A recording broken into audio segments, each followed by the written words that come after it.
आदरणीय धैर्यशील दादा भैया साहेब, तसेच आपल्या माढा मतदारसंघाचे लोकप्रिय आमदार अभिजित आबा पाटील, तसेच जिल्हाध्यक्ष वसुंधरा आणि आत्ताच ज्याची नवीन नियुक्ती झाली आदरणीय पल्लवीताई, तुम्हाला पुढील वाटचालीस खूप खूप शुभेच्छा आणि उपस्थित असलेला माझा महिला वर्ग आणि सर्व ग्रामस्थ.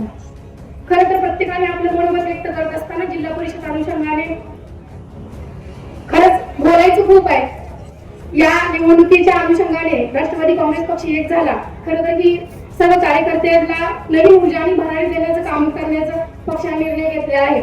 खरं तर भैयासाहेब, मी सुद्धा वाकडी जिल्हा परिषद गटातून इच्छुक होते आणि गेल्या 4 महिन्यापासून मी प्रयत्न करते, पण पक्षाची समीकरण अचानक बदलले गेल्यामुळे कार्यकर्त्यावर तसा अन्याय म्हणता येणार नाही. कारण की आज जिल्हाध्यक्ष पद स्वीकारत असताना, सर्वसामान्य घटकासाठी काम करत असताना, जिल्ह्याचं पालकत्व महिला भगिनींचं करत असताना 2 पावलं मागे सरकणं माझंही कर्तव्य. आज त्या या गोष्टीने मी इथं धाडसाने आले. आज सकाळ सकाळ मला आदरणीय आबा माझ्या घरी स्वतः घ्यायला आले.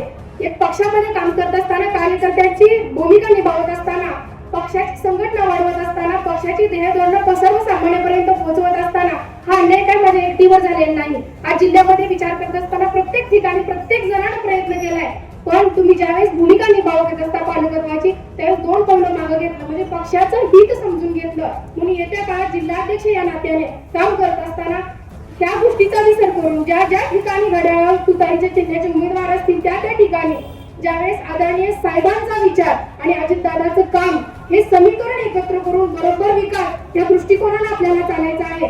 आणि हा विकास करत असताना ज्या ज्या उमेदवाराला महिला भगिनी असतील, ज्या जिल्ह्यात महिला भगिनी उमेदवार मिळाले, पक्षाचे जिल्हाध्यक्ष या नात्याने त्या महिला भगिनींचा प्रचार प्रसार करणं हे प्रथम माझं कर्तव्य आहे. आणि आदरणीय, मी खूप सर्वसामान्य कुटुंबातली कार्यकर्ती आहे आणि माझ्यासारख्या कार्यकर्त्यावर ज्यावेळेस अन्याय झाला, 2 पक्ष एकत्र आले आणि मला संधी मिळत नाही, या 2 दिवस या विचारात मी असताना आदरणीय पक्षाचे उपमुख्यमंत्री आदरणीय अजितदादा पवार साहेब असतील, प्रदेशाध्यक्ष तटकरे साहेब असतील आणि महिला प्रदेशाध्यक्ष आदरणीय रुपालताई चाकणकर असतील, यांनी माझा विचार करून आदरणीय आबांनी सुद्धा माझी भूमिका लक्षात घेऊन येत्या काळात आम्ही तुमच्या ठामपणे तुमच्या मागे उभा राहू. आणि आपल्या नेत्यापेक्षा आपल्याला मोठं काहीच नाहीये, आपला नेता हे सर्वस्व आहे. कारण की ज्या नेत्याने आपल्याला विश्वास ठेवून एवढी मोठी जिल्ह्याची दूर आपल्याला सांभाळायला ताकद दिली, त्या नेत्याच्या विचारासाठी, त्या नेत्याच्या विकासासाठी, त्या पक्षासाठी प्रत्येक कार्यकर्त्याने तन मन धन अर्पण काम केलं पाहिजे. आणि येत्या काळात राष्ट्रवादीचा झेंडा सोलापूर जिल्ह्यात अगदी ताकदीने उभा केला पाहिजे. आणि त्यामध्ये आता मी तुम्हाला शब्द देते,